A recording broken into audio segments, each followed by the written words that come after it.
Hello.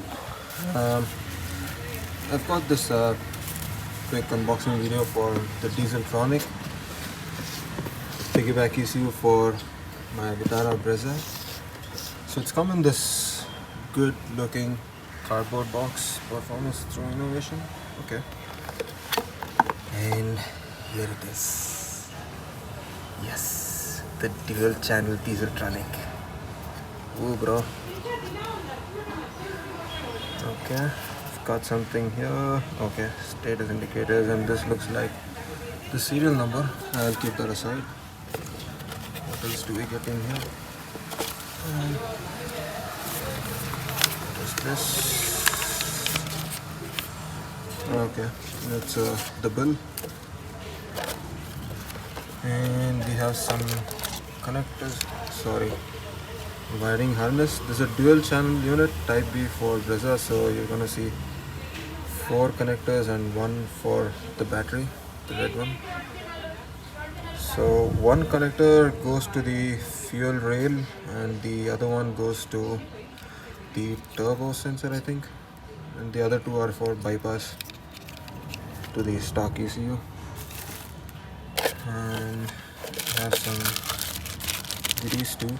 A keychain, 2 stickers, a card, and exactly 4 zip ties.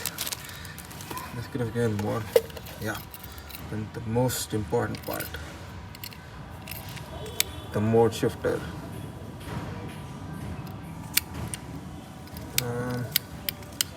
Quality looks okay.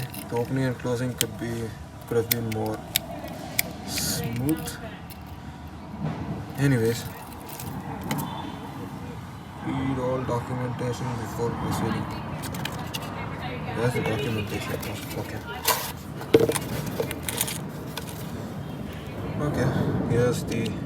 Here's a manual in English, and it's the serial number. Finally, I've got this after waiting for a long time. Let's see how this does in the Brezza. So I'll install this today or sometime, and I'll let you know how this goes.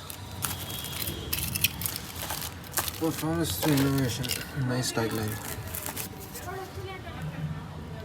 It's not as heavy as I thought it is. It's quite light. Anyways, thank you for watching. Have a great day.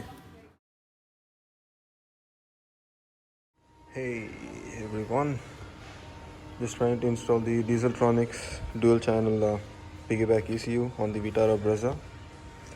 So you don't have to remove this air cleaner box cap. I just removed it so that I can clean the air filter. I'll have to remove the air filter box, so for that you'll have to remove screw from here, nut actually from here, and one more down from here. So as soon as you remove those 3 bolts, you can just lift this up and take it a little forward. And on the left hand side you see this thing. This is the fuel rail sensor here, and that is the map sensor or the boost sensor. So you'll have to connect these two. I'll just pause the video and I'll get back. Okay, thank you for waiting, I think. Alright, so I've got the fuel rail sensor removed, the plug. This has 3 connectors if you can count them. And I've also removed the boost pressure sensor. So on my car, I'm not sure if it's there on all cars, but there's a tab here, a yellow tab. So you'll have to pull it up towards the outside and then press this thing and yank it out slowly. So this has 4 connectors, and in the same way I have the connectors for the fuel rail sensor and also the boost sensor. So this is how it goes. you take the boost sensor, the one with the waterproof seal, and you try to put it in there. Let's see if I'm able to get that on video properly. Okay.